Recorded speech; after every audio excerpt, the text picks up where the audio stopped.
Imaginons le monde en 2025. Une population urbaine 2 fois plus nombreuse, 2 fois plus de richesses produites, une demande en énergie 2 fois plus importante, mais aussi 2 fois plus de millionnaires, 2 fois plus riches. Le nombre de personnes qui n'ont pas accès à l'eau potable, 2 fois plus.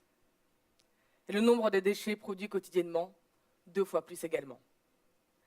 D'ici à 2025, nous allons être 2 fois plus riches et consommer 2 fois plus de ressources naturelles, tout en étant 2 fois plus inégalitaires et 2 fois plus polluants. 2 fois. Depuis 2 siècles, nous faisons comme si les ressources naturelles étaient inépuisables. Depuis 2 siècles, nous nous comportons comme si la ressource humaine était un bien rare. En réalité, nous vivons la tête à l'envers. Ce cadre de pensée est profondément ancré dans les précédentes révolutions industrielles. Mais ce n'est pas un ordre naturel, c'est un ordre complexe qui a été issu de décisions individuelles et collectives qui pouvaient paraître à une époque créateurs de progrès et de bien-être.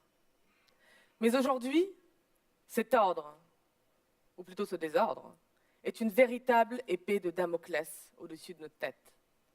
À tel point qu'on pourrait presque prendre au pied de la lettre ces projections de la NASA. Notre civilisation est sur le point de s'effondrer à cause d'une pression insoutenable sur les ressources naturelles et le creusement d'un fossé sans précédent entre des riches toujours plus riches et une masse de plus en plus pauvre. Nous n'avons plus le choix, nous devons faire la révolution.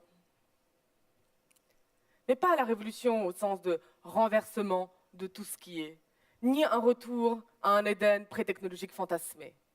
Non, ce dont nous avons besoin, c'est d'un bouleversement de notre cadre de pensée, une nouvelle culture de nos ressources. Et cette nouvelle culture, c'est celle de la valorisation, de la préservation et de l'optimisation de toutes ces ressources que nous n'avons plus le droit de négliger aujourd'hui. En voici 4 qui me paraissent essentielles. La première est incroyablement abondante, elle est tout autour de moi. C'est notre intelligence à tous. Grâce aux réseaux sociaux et à la technologie, il n'a jamais été aussi facile de mettre nos capacités en commun. Et notre inventivité collective pourrait bien être la clé à nombre de nos problèmes, à condition, cependant, qu'on se mette à coopérer et qu'on arrête de jouer à la guéguerre permanente en dressant des barrières artificielles entre nous. Cela, César Harada l'a très bien compris. Cet ingénieur franco-japonais a mis au point Protei. Protei est un drone marin, écologique, open source, low-tech et peu coûteux. Il tire derrière lui une longue traîne qui absorbe le pétrole, grâce à la force combinée du vent et des vagues. Mais c'est surtout le mode de développement de Protei qui est original. Il a été mis au point par une communauté éparpillée aux 4 coins du monde, rassemblant marins, chercheurs, ingénieurs, entrepreneurs, industriels. Cette communauté est toujours active et continue à mettre sa créativité au service de solutions open source pour les océans. Parlons d'open source, justement. Le code source ouvert est au fondement de cette seconde ressource que je voudrais évoquer. La libre circulation et la libre utilisation de nos savoirs. C'est la structure qui permet l'émergence de notre intelligence collective. Le principe est simple. Le savoir est un bien commun et il devrait pouvoir être approprié par tout un chacun sans barrières juridiques et financières excessives. Les licences libres, à l'instar de Creative Commons, partent du principe que le partage du savoir engendre encore plus de savoir, encore plus de créativité. Même Elon Musk, le fondateur de Tesla Motors, l'un des fabricants automobiles les plus innovants au monde, l'a bien compris. Depuis juin 2014, nous pouvons tous utiliser les brevets de Tesla sans risque de poursuite judiciaire. Voilà pour les ressources immatérielles, mais passons maintenant au monde physique. La troisième ressource, elle est également tout autour de nous. Ce sont les biens qui ont déjà été produits.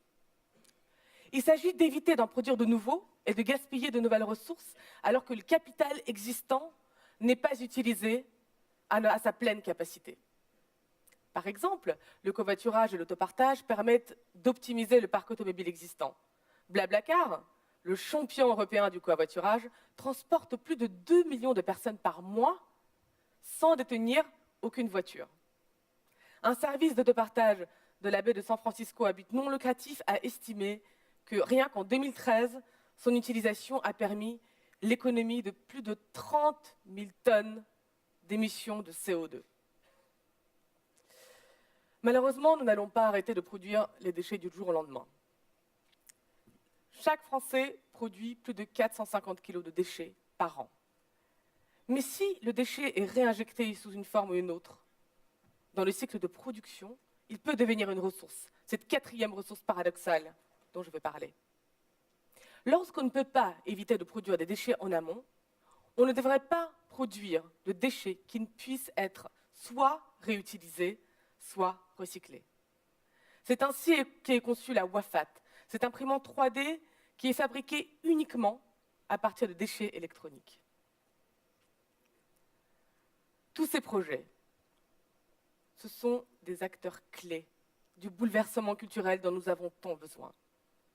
Conçus par la base, spontanés, ils sont en train de se structurer progressivement en mouvement, parce qu'ils partagent maints principes et maintes valeurs. Certains y voient l'embryon de nouveaux paradigmes économiques. Ces nouveaux paradigmes économiques, ce sont l'économie collaborative, l'économie circulaire, l'économie de la fonctionnalité et l'économie de la connaissance. Ce sont les 4 piliers de la révolution de la ressource. Ils sont au fondement de ce qui pourrait être demain un système de production soutenable alternatif. L'idée d'un système soutenable alternatif est au cœur du mouvement des Fab Labs et des makers, ces artisans 3.0. Un Fab Lab, c'est un espace de fabrication ouvert qui met à disposition du public toutes sortes d'outils et de machines qui sont pilotées par ordinateur. Intégrés au tissu urbain et collaboratif, ils permettent de fabriquer une très large gamme d'objets, allant de la chaise la plus basique à l'objet connecté le plus sophistiqué. En amont de la fabrication, l'ambition est de penser la durabilité, le réemploi et la réparabilité en tant qu'éléments clés de l'ADN de l'objet. Les objets sont fabriqués en petites séries.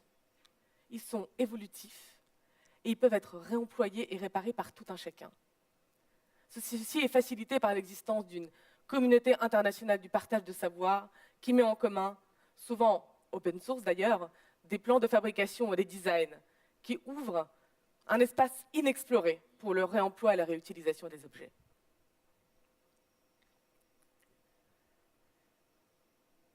Je suis convaincue que ces initiatives sont en train de jeter les bases d'un futur système de production alternatif soutenable.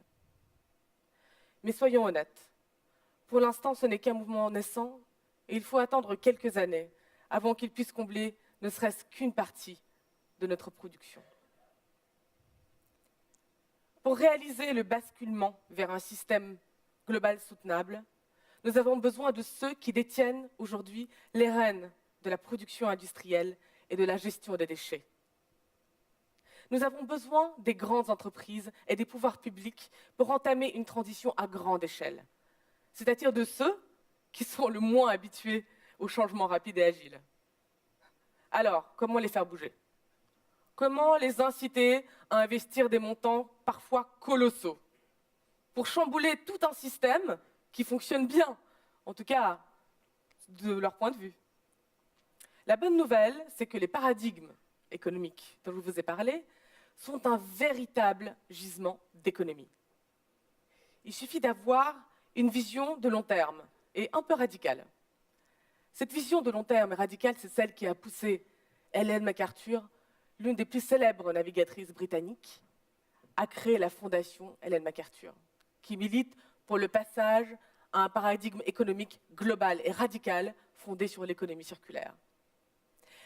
Ellen MacArthur a pris conscience de ce que signifiait la finitude des ressources lorsqu'elle s'est retrouvée seule, en plein milieu de l'océan, à 4000 km de la ville la plus proche. Tout ce qu'elle avait sur son bateau était compté à la calorie et au gramme près. Et si elle venait à manquer, c'était la fin. Elle a transposé cette idée à notre système économique. On extrait de la nature, on produit et on jette. Ce fonctionnement linéaire, un jour, scellera notre destin. Au contraire, l'ensemble des ressources que nous utilisons devrait pouvoir être presque naturellement soit rendues à la nature, soit réparées ou recyclées.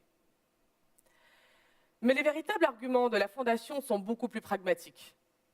Dans son dernier rapport, en date de 2014, la Fondation présente un plan d'action dont le potentiel économique, tenez-vous bien, est de 500 millions de dollars de bénéfices nets, 100 000 emplois nets créés et un évitement ou une valorisation de plus de 100 millions de tonnes de déchets à horizon 5 ans. Ce discours va à l'encontre de l'idée que la conversion à un système économique soutenable sonnera le glas de la croissance et des profits. Et c'est pour ça qu'il porte tant.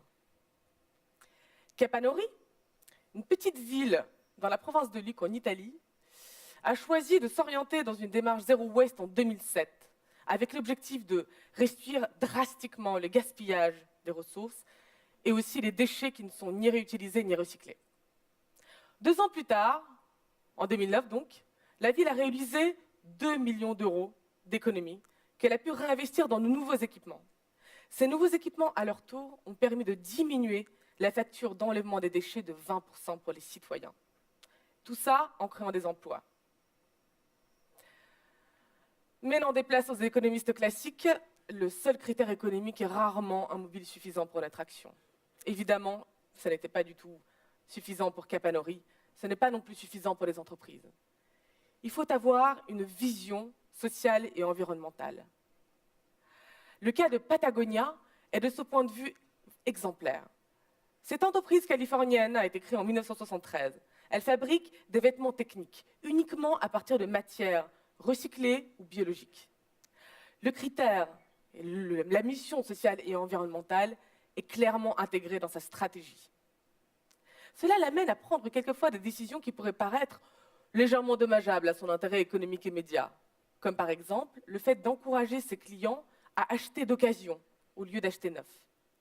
Mais selon les dirigeants de Patagonia, c'est précisément cette irrationalité qui est au fondement de ses avantages compétitifs les plus durables.